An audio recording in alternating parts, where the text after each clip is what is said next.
Halo semuanya, selamat datang di video pertama kami, Unit Konseling Pengembangan Karir Layanan Terpadu Kekerasan Seksual dan Perundungan, atau dikenal dengan UKPK LTKSP Filkom Universitas Brawijaya.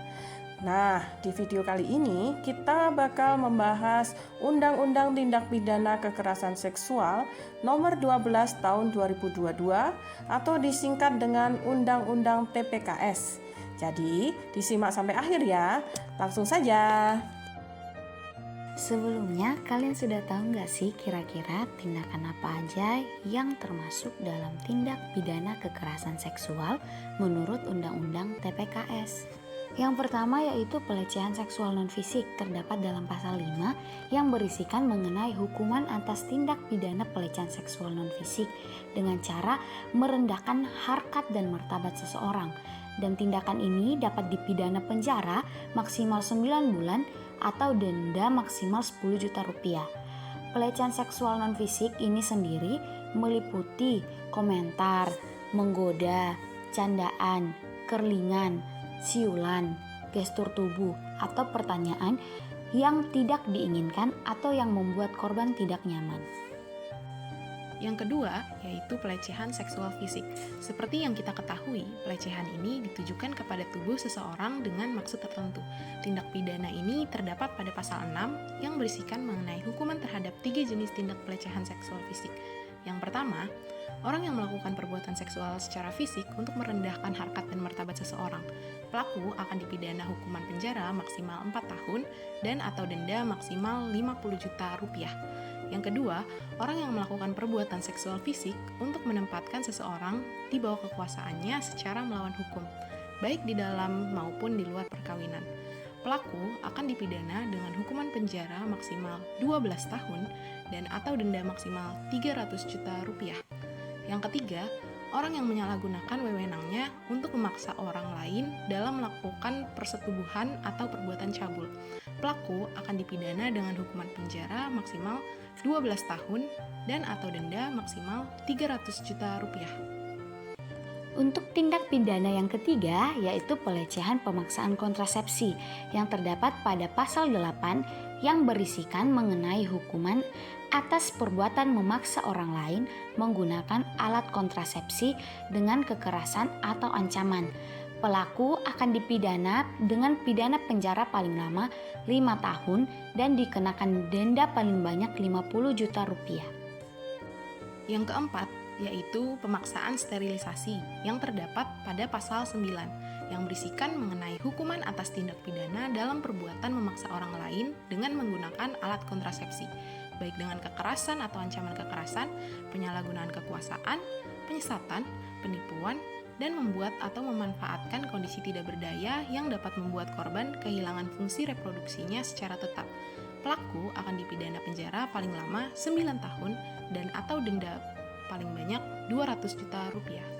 Yang kelima yaitu pemaksaan perkawinan yang terdapat dalam pasal 10 yang berisikan mengenai hukuman atas tindak pidana dalam perbuatan memaksa orang lain untuk melakukan atau membiarkan perkawinan dengannya atau dengan orang lain. Pelaku akan dipidana penjara maksimal 9 tahun dan dikenakan denda maksimal 200 juta rupiah. Yang keenam, yaitu penyiksaan seksual yang terdapat pada pasal 11, yang berisikan mengenai hukuman atas tindak kekerasan seksual yang dilakukan oleh pejabat atau orang kepada orang lain dengan tujuan intimidasi, persekusi, atau merendahkan martabat atas alasan diskriminasi dan atau seksual dalam segala bentuknya. Pelaku akan dipidana dengan penjara maksimal 12 tahun dan atau denda maksimal 300 juta rupiah. Yang ketujuh yaitu eksploitasi seksual terdapat dalam pasal 12 yang berisikan mengenai hukuman atas tindak kekerasan, ancaman kekerasan, atau penyalahgunaan wewenang dengan tujuan mendapatkan keuntungan atau memanfaatkan organ tubuh seksual atau organ tubuh lainnya dari orang tersebut untuk keinginan seksual dengan orang tersebut atau orang lain dan dapat dipidana penjara maksimal 15 tahun dan dikenakan denda maksimal 1 miliar rupiah. Yang kedelapan yaitu perbudakan seksual terdapat dalam pasal 13 yang berisikan mengenai hukuman atas tindakan melawan hukum dengan menempatkan seseorang di bawah kekuasaannya dan mengeksploitasinya secara seksual dengan tujuan membuatnya tidak berdaya dan dapat dipidana dengan penjara maksimal 15 tahun dan dapat dikenakan denda maksimal 1 miliar rupiah. Yang kesembilan yaitu kekerasan seksual berbasis elektronik yang terdapat pada pasal 14 yang berisikan mengenai tindakan melakukan perekaman, pengambilan gambar atau tangkapan layar bermuatan seksual, mentransmisikan informasi elektronik bermuatan seksual, atau melakukan penguntitan dan pelancakan menggunakan sistem elektronik untuk tujuan seksual akan dipidana dengan hukuman penjara maksimal 4 tahun dan atau denda maksimal 200 juta rupiah.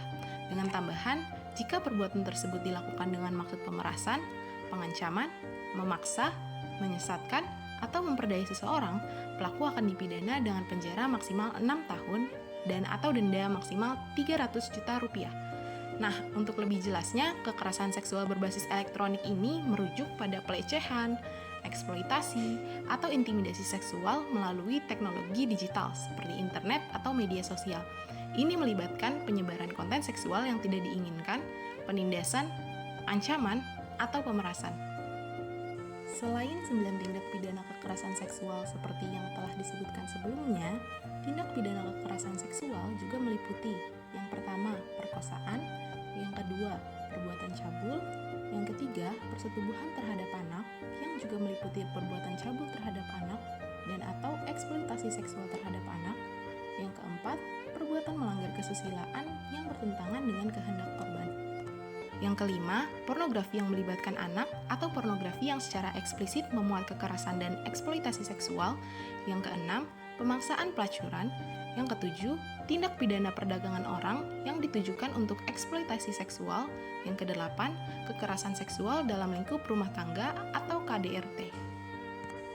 Yang kesembilan, tindak pidana pencucian uang yang tindak pidana asalnya merupakan tindak pidana kekerasan seksual. Dan yang ke-10, tindak pidana lain yang dinyatakan secara tegas sebagai tindak pidana kekerasan seksual sebagaimana diatur dalam ketentuan peraturan perundang-undangan. Nah, dari penjelasan yang tadi, sekarang kalian sudah paham kan mengenai tindak pidana kekerasan seksual menurut Undang-Undang TPKS? Komen di bawah ya kalau sudah paham. Dan stay tune untuk info-info menarik lainnya. Makanya jangan lupa follow biar gak ketinggalan. Stop Sexual Harassment and Bullying.